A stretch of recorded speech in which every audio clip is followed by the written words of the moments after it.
Thanks. Thanks so much, Anthony. Well, that was a very nice introduction. Thank you. I want to say I'm very grateful to Anthony for arranging this. This program, this idea of his of bringing psychology to the public, to me is the most important thing that we as psychologists can do. The volume of information is so great, and the quality of information has improved so markedly over time that there's a lot to share. And we have a relatively short time this evening, but I hope to give you a lot of good perspective about things that matter the most in learning to manage depression. So let me say I will be speaking for roughly 45 minutes or so, and then I will open it up to questions. Let me start with a story and get you thinking about this topic. When I was a young psychologist back in 1829, my first job was working in a psychiatric facility, and I was the admissions person. It was my job to admit new patients to the unit. Now, this is a locked facility. People aren't getting locked up because they're doing well. They're not really doing very well at all. And so my job was to interview them, find out why they were there, what was going on in their lives, what the expectation was for their hospitalization, what medications they were on, what the treatment plan was, all those kinds of things. Now, I'm young, I'm inexperienced, and for me to have the opportunity to interview many hundreds of people in a relatively short period of time turned out to be pivotal in all the things I'm going to talk to you about tonight. I would interview people who had been through the worst experiences that you can imagine. People who had been raped, tortured, mutilated. People who had fled their homelands literally with the bullets whizzing past their head. People who lost their entire family in one fell swoop in a plane crash or a car crash. People who had suffered the worst adversities you can possibly imagine. And when I would interview these people, it was easy to appreciate why they were broken, why they were so despairing, why they had given up on life. That was, of course, an interesting lesson, to say the least. The compassion, the empathy was very easy. But what fascinated me clinically, that has every bit of relevance to what we're going to talk about tonight, is when I interviewed people who had been through these horrific experiences, people who probably should have been depressed, but they weren't. And I wanted to know, why not? What is it about the way that these people are coping that somehow serves to insulate them against depression? So it gave rise to the 4 research questions that have guided my career now for more than 40 years. Think about your answers to these questions because we're going to talk about them. The first question was, are there skills that people have that serve to insulate them? Very interesting. When you ask people directly, gee, anybody who had been through your circumstances would be depressed, you're not. Why not? And people would give me these very insightful answers like, I don't know. Or they would say, well, I guess it's just luck of the draw, or I guess it's good genetics. But they couldn't really give me any insight into that. They're just living it. They're just being who they are, doing what they're doing. So as a young researcher, interviewing people and asking a million questions, slight exaggeration, and you find out that they like murder mysteries, and they like taking walks in the park, and they like playing with their kids and grandkids, and they like ice cream, and they like all kinds of things, and there I am trying to figure out, so what is it? Well, we've answered that question now. It's the ice cream. If only it were that simple. So starting to identify what patterns are present in the way this person thinks about things, in the way they define problems, in the way that they define their relationships, what are they doing in there? And what emerged from that was, with great clarity, were certain patterns of self-organization. Keep that phrase in mind, patterns of self-organization. So then the question became, okay, if I think I have a handle on what's going on with these folks, what we can learn from them, it leads to the second question. Can we say that these skills that these people have are in fact learnable? Are they teachable? Isn't this what the purpose of therapy is to help people acquire these skills that are not intuitive for them, that are intuitive for these other people? Then the third question became the salient research question. Can we prove scientifically, empirically, that when people are taught these particular skills, that it makes a difference, that it reduces their level of depression, reduces the frequency of depression, reduces their vulnerability to relapses, reduces the impact on the people around them? This is one of the things about depression. It doesn't just affect the individual sufferer. One of my recent books is called Depression is Contagious. And not in a viral sense, not in a bacterial sense, but in a social sense. What is it about depression that is so easily transmitted to kids of depressed parents? If you're the child of a depressed parent, your likelihood of suffering depression is 3 to 6 times greater than if you are the child of a non-depressed parent. Just having a depressed parent is a massive risk factor. Not a small one, a big one.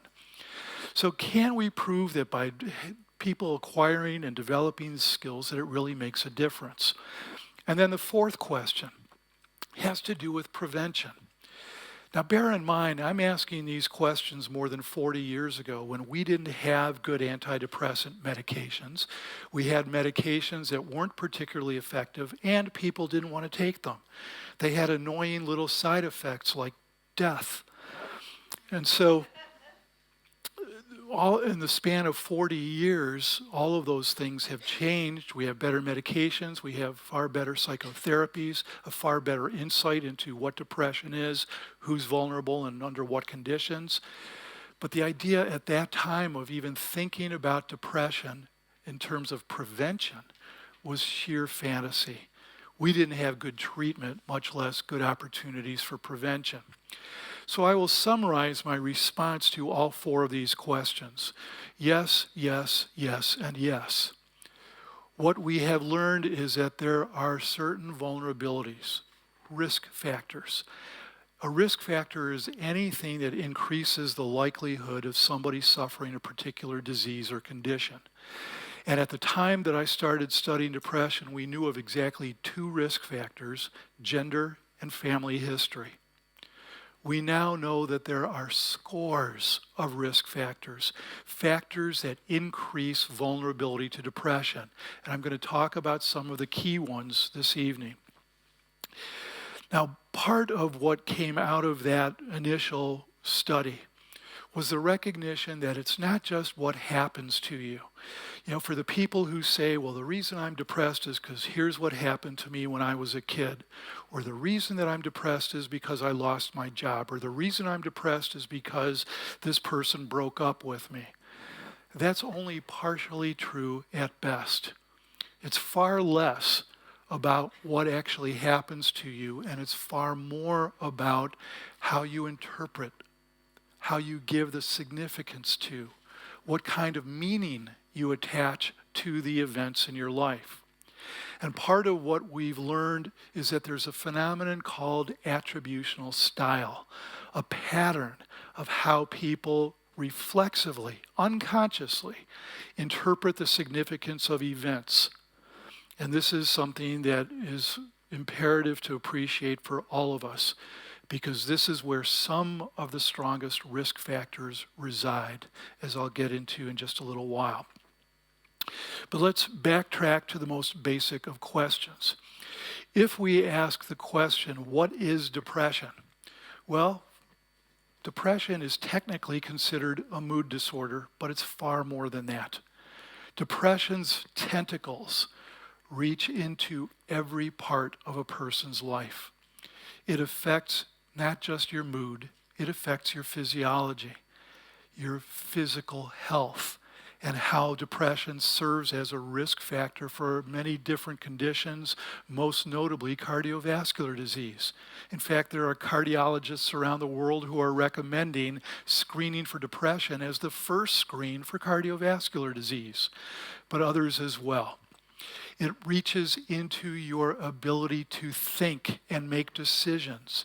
And it's one of the things I'm going to talk about a little bit later is the quality of people's decisions and how their way of making decisions actually unintentionally reinforces depression.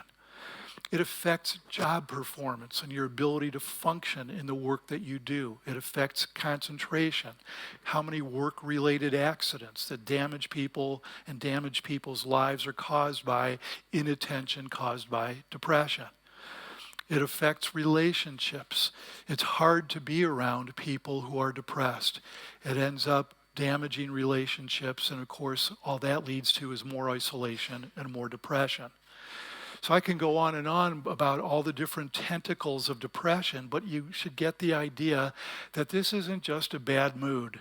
There are a lot of things that are very persistent, very enduring about the patterns that give rise to depression in the first place that affect quality of life over the span of a lifetime. So then if we come to the question, what causes depression? Is depression caused by, now look at this list. If you were to research every one of these factors, you would find that there is abundant evidence for all of them and more. And if you look at this list, you'll notice that some of these factors are biological factors. Some of these factors are psychological factors. Some of these factors are social factors.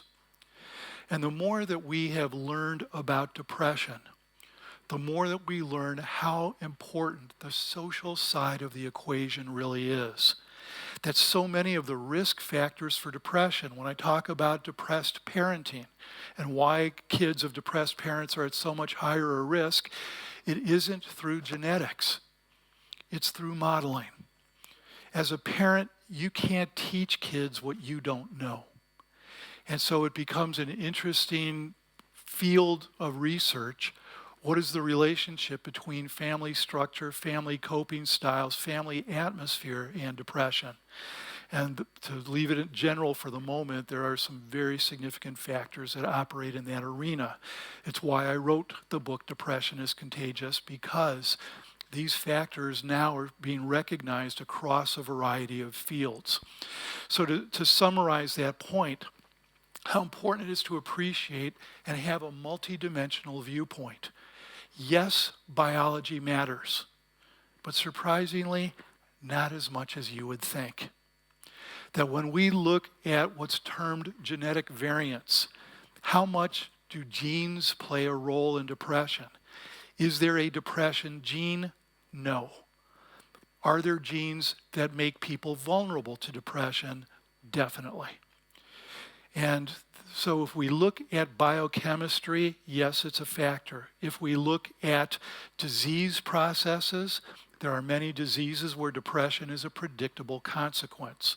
If we look at drugs, there are many drugs that have depression as a predictable side effect. Biology matters, but when we look at genetic variants, that figure is between 0.3 and 0.4. That represents a mild, moderate, at best, genetic influence. So when we look at the power of the psychological factors, individual history, individual problem-solving styles, individual coping styles, these are the kinds of things that are in the domain of individual psychology. Another one that I mentioned just a moment ago, attributional style, the person's habitual or reflexive way of attaching meaning to life events. And the social side of the equation. As we've learned from studies of depression's prevalence, a field called epidemiology, this has been particularly revealing. I don't know if you saw the big announcement last year from the World Health Organization. Well, in 2004, the World Health Organization, which monitors health issues of all types around the world, including depression, but other things as well, cancer, AIDS, MS, you name it. In 2004, the World Health Organization declared depression the number 4 cause of human suffering and disability, behind cancer, heart disease, and traffic accidents. They predicted in 2004 that by the year 2020, depression would rise to be number 2. In fact, depression reached number 2 in late 2013. Last year, just around this time, depression was declared the number 1 cause of human suffering and disability. And the numbers are increasing. There is no demographic group where the numbers are going down. In every demographic group, the numbers are going up. When we look at the epidemiology, it's the 25 to 44-year-olds who represent the largest group of depression sufferers. But the fastest growing group is their children. And this is one of the things that I am deeply concerned about. That when you see a 14-year-old or a 15-year-old who's already suffering depression, shows the signs, has the symptoms, is dealing with it, that's a basis for concern. What's an even stronger basis for concern is what happens 10 years from now when this depressed adolescent becomes a parent. We now have 3-generation studies that show remarkably clearly that from one generation to the next, depression increases in prevalence, depression increases in severity. I'm worried especially about the youngest among us, who are at a very elevated risk right now for all kinds of reasons. One of the points about the social side of depression, why is depression increasing so dramatically? Think about your response to that. Well, the societal structure has changed radically over time. And when we look at things like the influence of technology, that smartphone that you're carrying around represents one of the strongest risk factors there is for young people today, who are, no other way to describe it, addicted to the technology. Survey after survey showing that if you ask somebody to stop checking their phone for 2 hours, they react really badly. It's so ingrained into their quality of life. And as a general principle, the more time you spend in front of a screen, whether it's a small one, whether it's a big one, the more likely you are to suffer depression. You've been hearing about what people are calling the epidemic of loneliness. Paradoxically, in this terribly overcrowded world, people are dying of loneliness. And the fact that people are as disconnected as they are plays a significant role. So when I talk about what causes depression, the best answer I can give you is many, many things. And that's precisely why each person's pathway into depression is different. It's why whatever pathway this person's going to find out of depression is going to have to be unique to them. Is there a best treatment for depression? Absolutely not. Is there a best approach? Absolutely not. The best approach is the one that works for you. And that's an important thing because, as a consumer, that as you approach the decision to seek help, to take advantage of the fact that there are experts who have been studying these things for a very long time and have learned a lot and know how to do treatment quite well, that your path is going to be different and unique. There is no standardized treatment. There's no standardized way of doing this. And so this is an important point. I'm talking now about your risk factors, yours, you as an individual. They're not the same as others.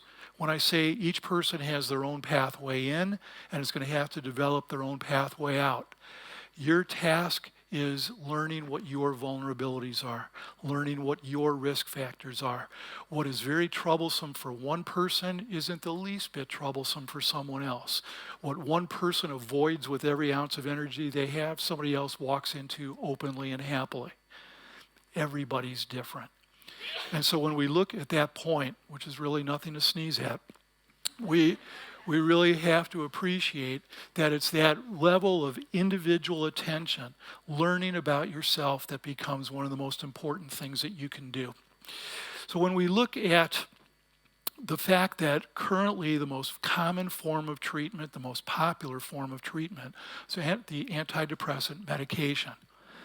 Now, antidepressant medications really became popular in the late 1980s with the first release of Prozac, the first of the newer generation antidepressants. I'm not going to say a lot about antidepressants right now, just a couple of general comments. What I will say definitively is medications are too heavily relied upon. Medications are viewed as somehow going to be the answer. And I can tell you, the more that we understand the social aspect of depression, the more confidently I can say to you, there will never be a drug that cures depression any more than there will be a drug that cures racism or poverty.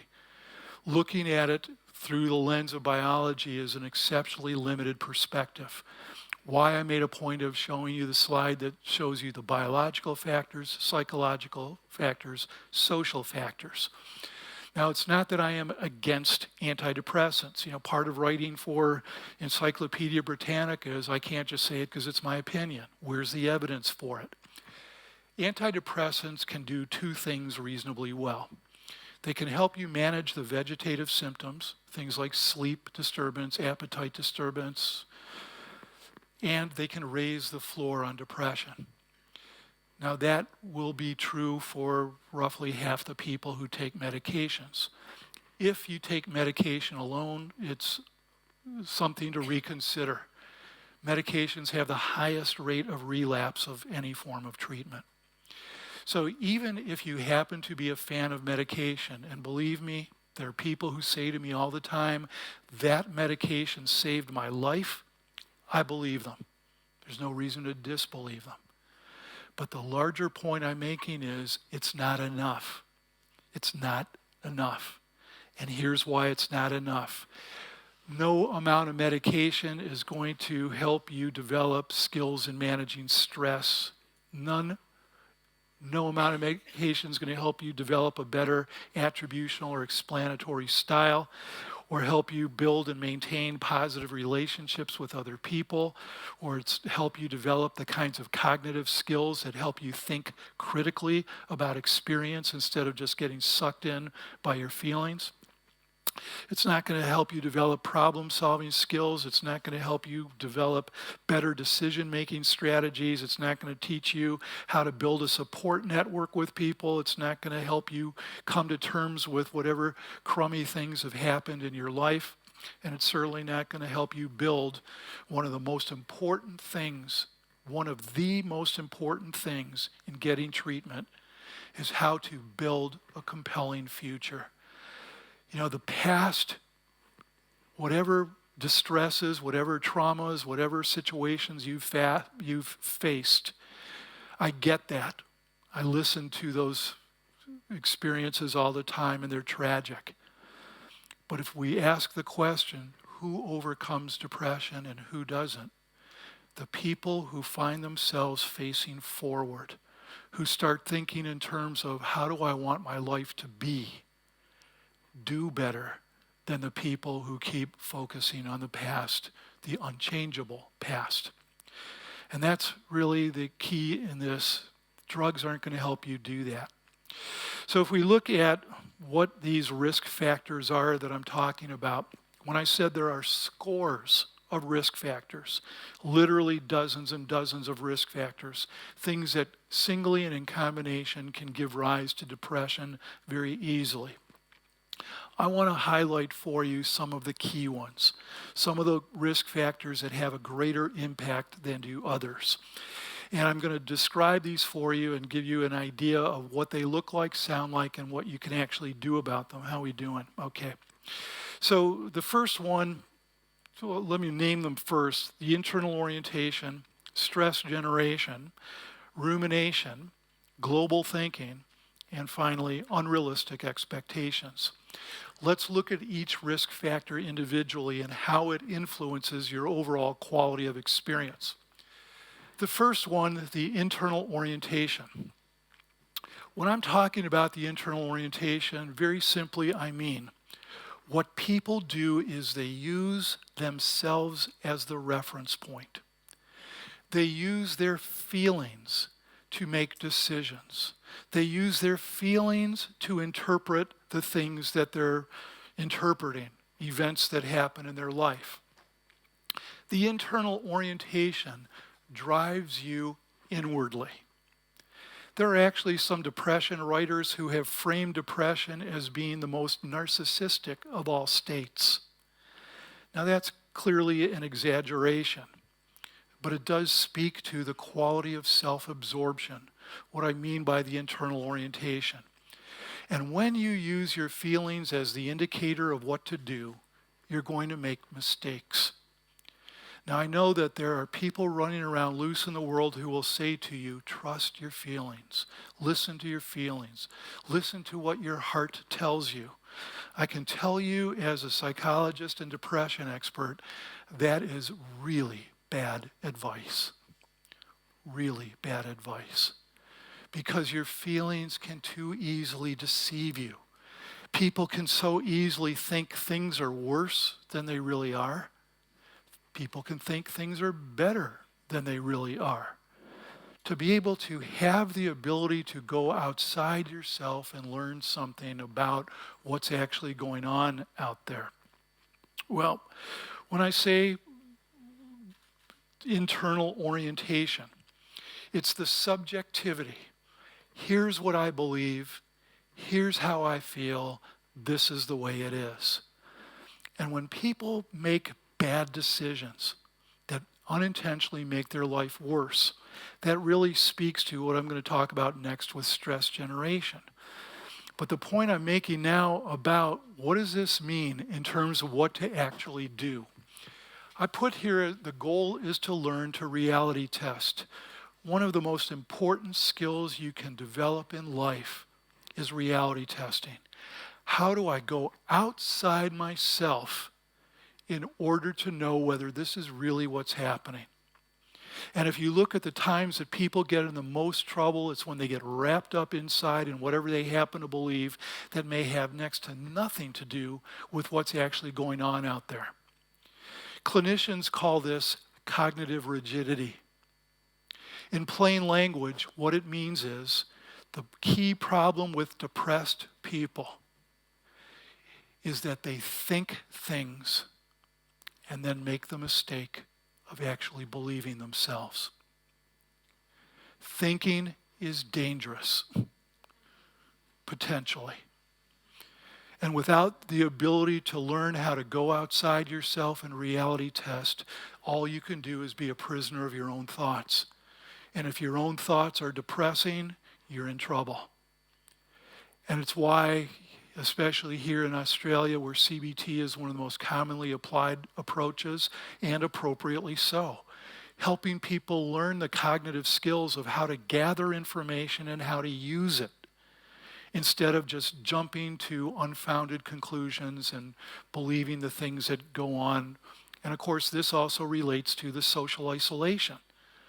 One of the values of relationships is when you have people close enough to you that you can say to them, here's what's going on, here's what I think about it, and hopefully they care about you enough and they're close enough with you to be able to say to you, I don't think you're right about that. It's why the most important skill to counter cognitive rigidity is cognitive flexibility.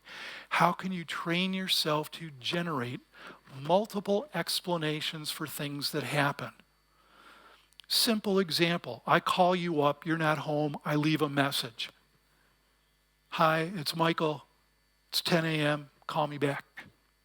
It's now 10 p.m. at night and you haven't called me back.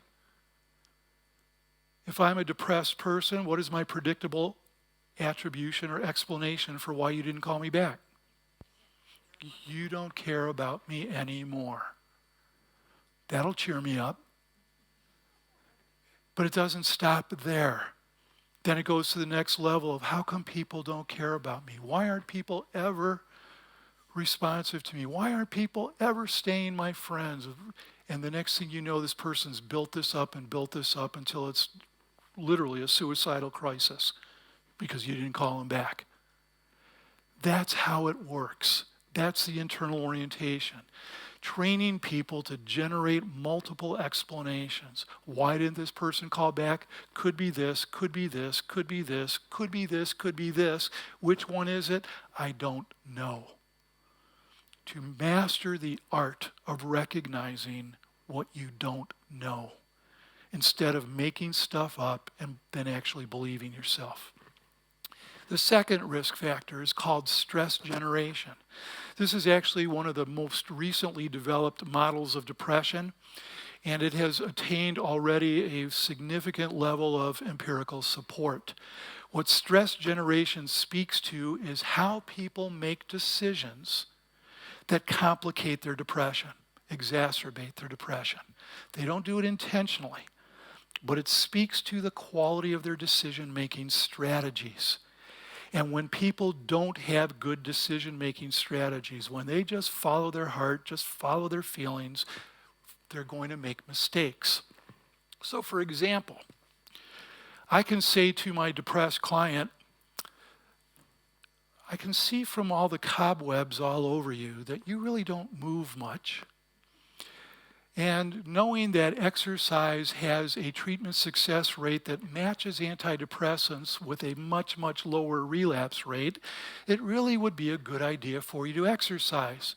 And invariably my client says, I know, but I don't feel like it. Bad decision. Your friends say to you, wow, you are really bummed out, you are depressed, you need help, go to the doctor, and you say, no. Bad decision. You go to the doctor says, here's the name of 3 therapists, pick one, you need help. You take the names, promptly crumple them up, throw them away. Bad decision. That's what I mean by stress generation. How many decisions do you make in the span of a day? And this is what we find, this comes out of the field of affective neuroscience, which is just a fancy title for how do moods influence decision-making processes. It's a fascinating field, and it speaks to the fact that these aren't just cognitive processes that happen, mood influences them. Your mood influences what you remember. Your mood influences how you remember. Your mood influences the quality of choices that you make. Obvious examples. If you're angry, are you going to be more or less willing to take risks? More.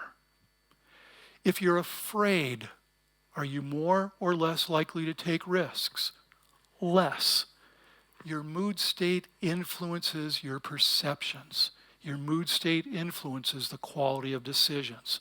And helping people make better decisions, filtering the mood out of the process, is one of the most important things that we do clinically in the therapeutic work that we do. So you look at these things, don't isolate, socialize. I don't feel like it. Stop drinking.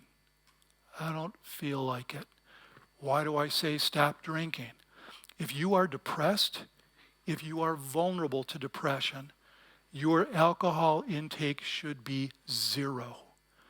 Alcohol is a bad drug for people who are depressed or prone to depression. It has been shown to aggravate the same neural pathways as depression. If you are a depressed person, your alcohol consumption should be 0. And when you say that to somebody, particularly if they're Australian, they say, I don't think so. I'm not going to do that. Bad decision.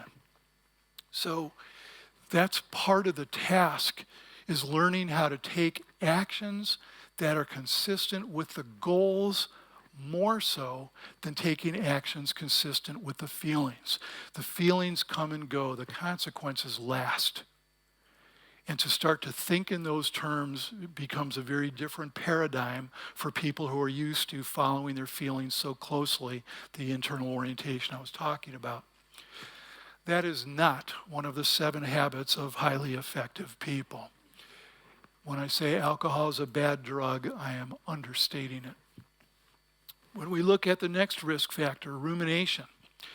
Rumination means spinning around the same thoughts over and over and over again and analyzing and analyzing and analyzing at the expense of taking action. Rumination drives the symptoms of anxiety. Rumination drives the symptoms of depression. For the people who are ruminators, they have much more difficulty with even the most basic things like sleeping because their brain doesn't stop. They're always thinking about their problems, always thinking about the issues, trying to figure out what to do next. And the idea, of course, is thinking about problems is generally useful depending how you think about them. If you keep analyzing but never take action, you're going to feel worse. If there is a cure for rumination, it's action. But it has to be timely action. It has to be effective action. It's not just action for the sake of action. That doesn't count as action. So the ability to be able to convert rumination to action. And when we look at the things that people ruminate about, it's almost invariably about relationships. And probably number 2 is school and work-related issues. But relationships are the most prominent. And many of the relationships, of course, are relationships from the past. This is one of the factors of depression. Every problem has a structure. Every problem, every diagnostic label has components. One of the components of depression is what's called a past orientation. People come in and they say, my past controls me. It's because of these traumas in my past. It's because of these things my parents did. It's because of these things that happened to me when I was a kid. And they don't just ruminate about the past, although they do that. But when I say they're also using the past as a reference point, I'm saying they use the past to predict the future. So they say things like, I'll never be happy, prediction for the future. Why not? Because I never have been. I'll never get a good job. Why not? Because I've never had one. I'll never have a good relationship. Why not? Because I've never had one. And of course, the most popular one of all, I won't be happy until my parents treat me better when I was a kid. And for as long as somebody gets caught up in that loop, they're not going anywhere. Why it becomes so incredibly important to convert to action. And I'm constantly having to remind people, whatever your history is, you're more than your history. You're more than your history. You're more than any one characteristic. You're more than your job. You're more than your title. You're more than your income. You're more than your body size. You're more than how many likes you get on Facebook or Instagram or any of these other social media things. All of that stuff doesn't ultimately matter and can't be the basis for defining self. And when people define themselves, the thing that's troublesome about having to tell people you're more than your history is that when people learn, a therapist says to them, you are a trauma survivor. You are an abuse survivor. On one level, that sounds very empowering. On another level, you're literally adopting the label that says that you can globally define yourself by your unchangeable history. The last thing you want to do is define yourself by your unchangeable history. Why that orientation to the future, what the possibilities are. If I could get every person to absorb that simple phrase, create possibilities. There aren't any guarantees in life. But we can take actions that create possibilities for the future. There is a danger with rumination. of thinking too much. The unexamined life isn't worth living, said Socrates.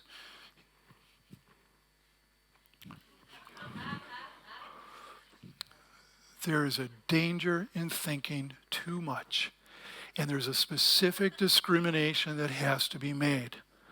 When is it useful analysis, and when is it useless rumination? And I'll answer the question for you. If it doesn't lead to timely and effective action, it's useless rumination. The next risk factor, one of the strongest ones, is what's called a global cognitive style, if there is such a thing as a typical depressed person, which obviously there isn't. But if there was such a thing, one of the core features is global cognition. Global cognitive style means the person engages in overgeneral thinking. Her boyfriend breaks up with her, she says, men. His girlfriend breaks up with her, women. That's overgeneral thinking, as if they're all the same. Somebody has a bad day, and they don't say, I had a bad day. They say, why is life so unfair? Now we just went from a bad day to life. Could we make it any bigger than that? But what it translates into is when people walk in, sit down, and they say to me, well, all I want is to be happy. Is that too much to ask? All I want is a good relationship. Is that too much to ask? And then I'll ask the specifics. So what do you think it takes to build a good relationship? And the person comes back with an equally global response when they say, chemistry. If you think in those global terms, metaphorically you see the forest but you don't see the trees, then you can't be an effective problem solver. You can't solve problems specifically by taking a global approach to it. Now, this isn't global about everything, of course. Somebody can be very specific about the way they manage their bank account and very global in the way that they approach relationships. And it's the things that you don't know about that you are inevitably global for, a general understanding. But you can't learn skills that way. If I want to teach you to drive a car, I can't say to you, become one with the auto. You're going to do a lot better if I say, see this? This is a steering wheel. See that? That's a brake pedal. To get the specifics and learn to think in specific terms is a real challenge when your cognitive style is a global one. Why it's so important to have goals, but goals have to be defined. A goal without steps is merely a wish. What that translates into, one of the most important exercises, is called a flow of steps. This is how we train people to go from global to linear in their thinking. I will give you the homework assignment as your therapist of picking something that you know how to do, something simple.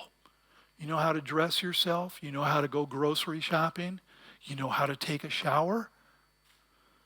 Well, you don't just take a shower. That's a global phrase. Taking a shower is a global phrase that represents how many steps involved. So I will give the client the task of, I want you to delineate every step involved in taking a shower. I want you to pretend that somebody who's never done it before is going to follow your sequence, and your job is to guarantee that they succeed at it. Bring it back to me next time. They come back the next time, they have 3 steps. Get wet, lather up, rinse off. Now, if that's what you think goes into taking a shower, what does that say about your ability to be specific and problem solve? I'm the one who then has to say, excuse me, but how do you find where a shower is? And when you find where a shower is, how do you open the door? And how do you walk through the door? And how do you turn on the light switch? And how do you close the door? And remember to take your clothes off. And what about opening the shower door, or moving the shower curtain, and reaching inside and turning on the hot and turning on the cold, and then testing it out, and then flicking the switch from tub to shower. And by the time you sequence it out, depending on your amount of detail, there's going to be at least 50 steps involved in taking a shower. And what if you miss one of them? You didn't know you had to flick the switch from tub to shower. So there you are standing there naked, watching water running down the drain. I'm such a loser.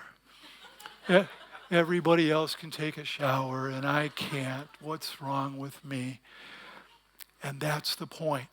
Once I have exhausted this taking a shower flow of steps, then I give them the next one. Now that you've done the flow chart for how to take a shower, now I want you to do the flow chart for how to be happy. And that's the first time the person realizes they have not a clue. And then they discover instantly why it isn't happening. If you can't sequence what you're trying to do, it isn't going to happen.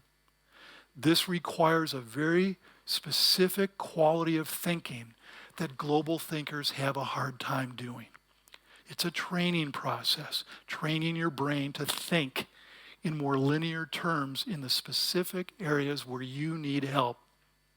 Otherwise, all you can do is go globally, men, women, and miss how to distinguish who the good ones are from who the not so good ones are.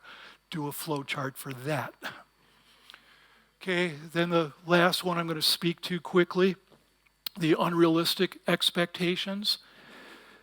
Our expectations are the filter for how we judge everything. If I'm doing what you think I should do as a speaker talking about depression tonight, then you're very happy with me. If I'm not doing what you think I should do, then you're not happy with me. Our expectations are the filters for how we make judgments about anything. Whether it's a movie that we see, whether it's a restaurant that we go to, whether it's a party that we go to. And it begs the question, how do you know whether your expectations are realistic? What happens so commonly as a pathway into depression for so many is that they have unrealistic expectations. They don't know they have unrealistic expectations, so they're always walking around hurt and disappointed. I swear to God, every morning I want to call the White House and say, let me talk to Melania. And get her on the phone and say, Melania, I understand why you value fidelity. I understand why faithfulness in the relationship matters to you. But look at who you're married to. The closest this guy is going to come to saying no to someone is when he says, not now, we're landing. What she wants makes sense, but not from him. If you really loved me, you'd win the lottery. She doesn't look so happy. And what I'm really curious about is his response to it. I'd love to hear what he says next. Does he say to her, your expectations are a little off since I'm not the one in control of the lottery? Or is he going to say, I wonder if that's true. Maybe I don't love you enough. Maybe I don't know how to love. Maybe I'm defective emotionally. Maybe, and I'll go off into a whole thing about his ability to love. So when we look at how important expectations are, it's a really good idea before you walk into your professor's office, before you ask a friend for a favor, before you ask your boss for a special consideration, before you ask your husband or wife or boyfriend or girlfriend or partner for whatever it is you want, it would first be really nice to know, can this person do this? Is this a part of this person's makeup? Is it realistic to expect that this person can do honesty or that they can do integrity? Or that they can do patience or anything else that you would want from this person. How often people get into relationships with other people and they're forever pulling on them. I want affection. You never give me affection. Well, the fact that you're dating Mr. Spock poses a problem. You've got to know who you're dealing with and whether the expectations are realistic. Before you walk into a situation that's charged, before you walk into a job interview, before anything, lay it out. What are your expectations? How do you know whether this is realistic or not? If you get good at doing that, you will save yourself a lot of disappointment. Well, I mentioned just in passing, the thing that impresses me the most about all the things I'm talking about to you is that when we have integrated these things into prevention programs, the very skills that I'm talking to you about now, when we have run prevention programs with high-risk populations and been able to demonstrate very scientifically that when people learn these skills, their vulnerability to depression drops dramatically. So for example, we did a program that lasted 6 months with elementary school kids who were at high risk. High risk because they came from very unstable family environments, divorce, violence, abuse, all kinds of things that were really bad in these kids' lives. And for 2 hours every other week for 6 months, total of 24 hours, these kids were trained in problem solving, social skills. And then we followed these kids for almost 10 years.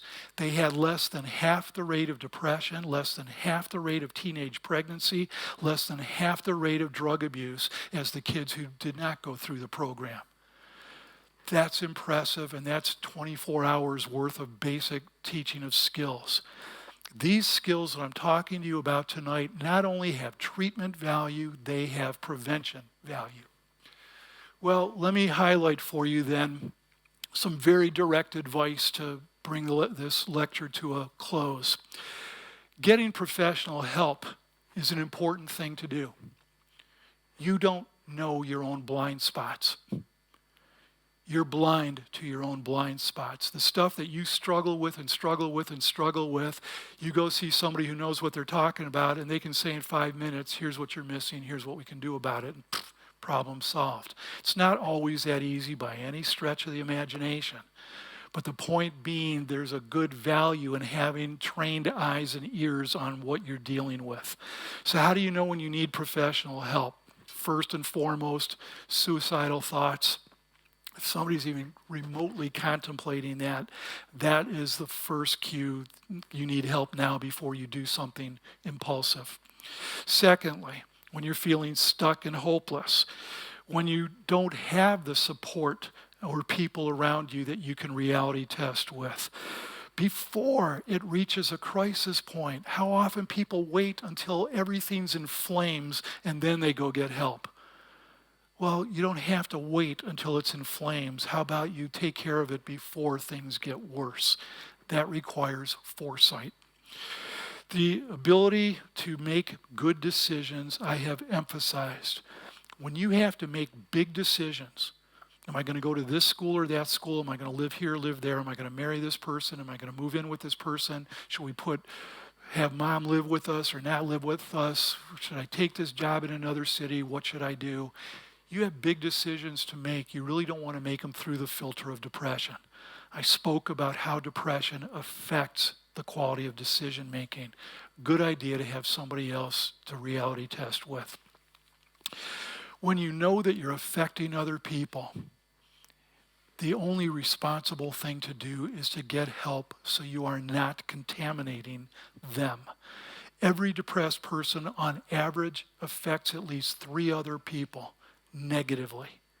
And if you know that that depression makes you irritable and angry and overreactive and critical and harsh and all the nasty things that come out of people when they're not feeling good, you owe it to the people that are in your sphere of influence to make sure you get the help that you need.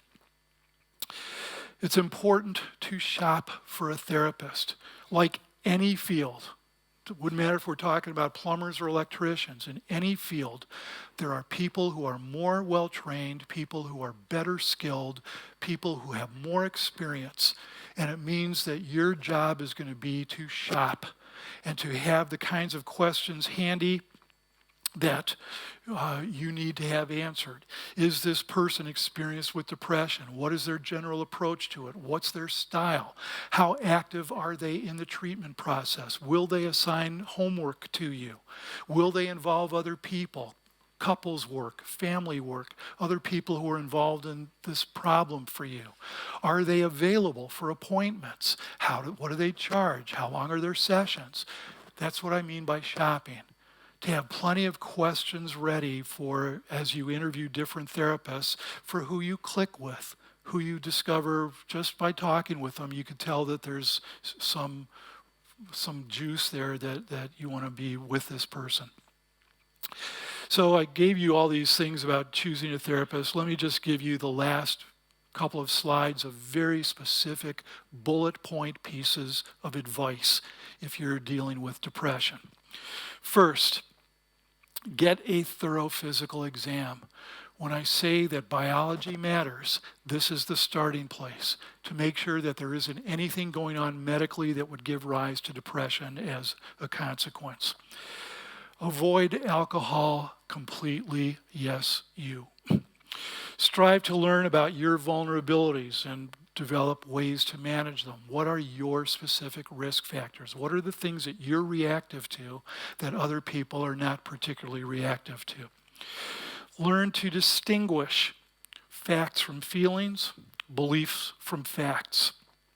Sleep is such a critically important issue. It's the number one complaint of people who suffer depression. How it affects their quality of sleep, creates insomnia. No surprise then that fatigue is the second most common complaint. A very important thing to be able to take sleep seriously. Sleeping with your smartphone, not a good idea. Having your computer on, not a good idea. Having roommates that are blasting Jimi Hendrix at 3 in the morning, not a good idea. Being very, very careful about the environment you create. Challenge yourself 50 times a day. Here's what I think. How do I know? Reality testing, such a critically important skill. Exercise, easy, available. It works. And part of the reason it works is not just because of the neurochemical. That hypothesis is a reasonable one. But the other thing about exercise is the gains are to be made very quickly. You start exercising today, you can barely walk half a block, and you stay with it, and 2 weeks from now you're walking a mile. The gains happen very quickly, and for people who typically have low frustration tolerance, this is a good way to get ahead relatively quickly. Do fun things and do them often. One of the first things to go when somebody's depressed is their sense of humor. There's nothing worse than when you crack a joke to somebody and their response to it is, and it ends there. To do fun things. To follow the motto that at least some of the time, dare to be superficial. Get and stay connected to other people. Learn to relax.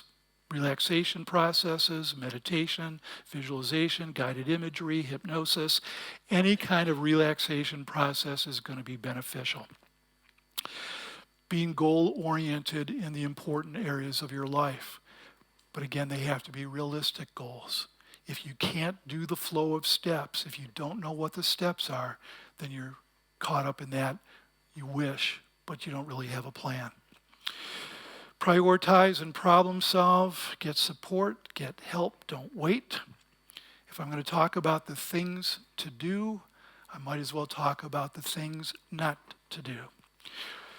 Don't dwell on the past, it's gone. But tomorrow hasn't happened yet. Really focus on what can I do that'll be different in the future, that'll change how I feel about the past. Don't compare yourself to others. This is one of the worst things about social media. If you watch social media, if you participate in social media, how easy it is to conclude everyone else is having fun, everyone else is lovable, everyone else is popular, everyone else is going places that are cool, everyone else is, and I'm not. Guaranteed pathway into feeling lousy, comparing yourself to other people, particularly when you don't have any information. You can't look at a picture and say that that's this person's life. That's global thinking. Don't catastrophize. It helps to understand the probabilities. Don't leave important things unsaid or unresolved.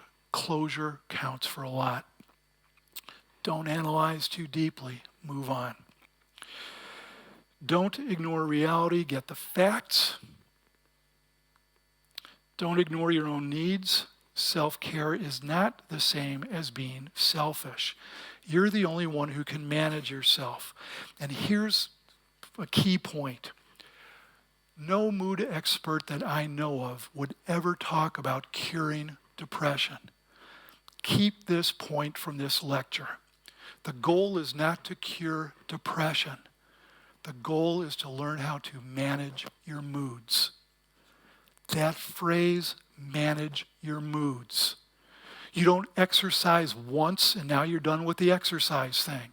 You don't discipline your kid once and now you're done with the parenting thing. You don't make a bank deposit once and now you're done with the banking thing. These are things you have to manage every day of your life. And managing your mood requires the skills. Psychologists call it self-regulation. But the simple phrase, managing your mood, counts. It's what I'm really speaking about. It helps to have a realistic expectation. Who gets depressed? Everybody. Everybody's vulnerable. If you are capable of moods, you're capable of mood disorders. Learning how to manage that aspect of yourself is so critically important. Don't give up or be passive. Try again, but do something different. Don't isolate. Find good people to be with. And don't leave time unstructured. There is so much more I could say. I feel like I have hit many of the key things to get across to you. I hope you feel the same way. Well, Michael, it's difficult to believe that our time has already come to an end. It's really been an experience of time distortion in this room. It's been a fascinating overview of depression. Join me in thanking Michael. We have a small gift. Thank you. Thank you. Thank you. Thanks so much. I appreciate that. Thank you. I appreciate that. This is a bit of Australia that you can take back. Thanks so much, Anthony. It has been a pleasure. Thank you. Thanks, everybody. It's a Porsche. Thank you so much. I appreciate it a lot. Thanks for coming out tonight, everybody. I hope it was useful for you. Thank you for coming.